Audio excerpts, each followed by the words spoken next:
করতে হবে। কারিগর মধ্যে কারিগরি শিক্ষা সংস্কার কমিটি গঠন করতে হবে। কারিগরি সেক্টর পরিচালনায় পরিচালক, সহকারী পরিচালক, বোর্ড চেয়ারম্যান, উপসচিব, পরীক্ষা নিয়ন্ত্রক ও অধ্যক্ষ সহ দেশের সকল পদে কারিগরি শিক্ষা বহির্ভূত জনগণ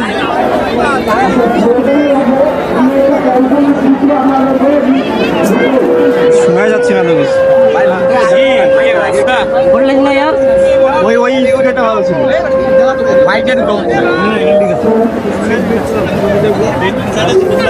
ওটা চেঞ্জ করেন ওইটা নিয়ে আসেন।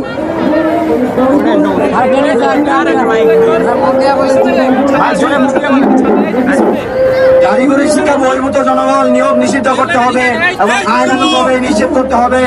এই পদগুলো অনতিবিলম্বে কারিগরি শিক্ষা শিক্ষিত জনগণ নিয়োগ এবং এই যে সকল শূন্য পদে দক্ষ শিক্ষক ও ল্যাব সহকারী নয় সে সকল পদে প্রকাশ করতে হবে।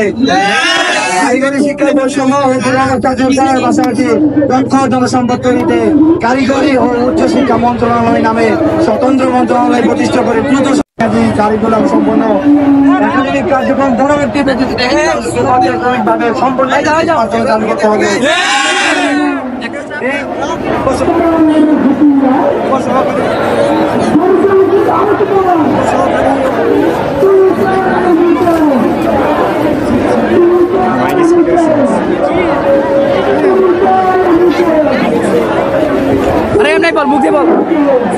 উপসহকারী প্রকৌশলী ও সমমান দশম গ্রেডের পর 4 বছর মেয়াদী ডিপ্লোমা ইন ইঞ্জিনিয়ারিং ও মনা টেকনোলজি সার্ভেইং হতে নিষ্কৃত শিক্ষার্থীদের জন্য সংরক্ষিত থাকা সত্ত্বেও যেসব বেসরকারি রাষ্ট্রায়ত্ত স্বায়ত্তশাসিত ও প্রতিষ্ঠানে ডিপ্লোমা প্রকৌশলীতে নিম্ন স্তরে নিয়োগ দেওয়া হচ্ছে তাদের বিরুদ্ধে আইনি ব্যবস্থা দেওয়া হবে। কারিগরের মধ্যে কারিগরি শিক্ষা সংস্কার কমিটি গঠন করতে হবে। কারিগরি পলিটেকনিক ও মনোটেকনিক ইনস্টিটিউট হতে পাশকৃত শিক্ষার্থীদের উচ্চ শিক্ষার সুযোগের জন্য একটি উন্নত মানের টেকনিক্যাল বিশ্ববিদ্যালয় প্রতিষ্ঠা করতে হবে।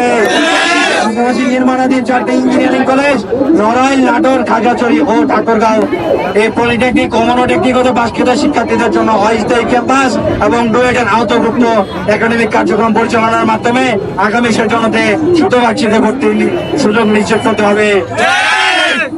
আমাদের এই 6 দফা দাবি যতদিন পর্যন্ত মেনে না হয় ততদিন পর্যন্ত আমরা রাজপথে অবস্থান করবো এবং আমাদের সকল কার্যক্রমকে অব্যাহত রাখে সারা দেশব্যাপী ব্লকেট কর্মসূচি পালন করবো। আমি কে, তুমি কে, অবৈধ ক্রাফট হটাও।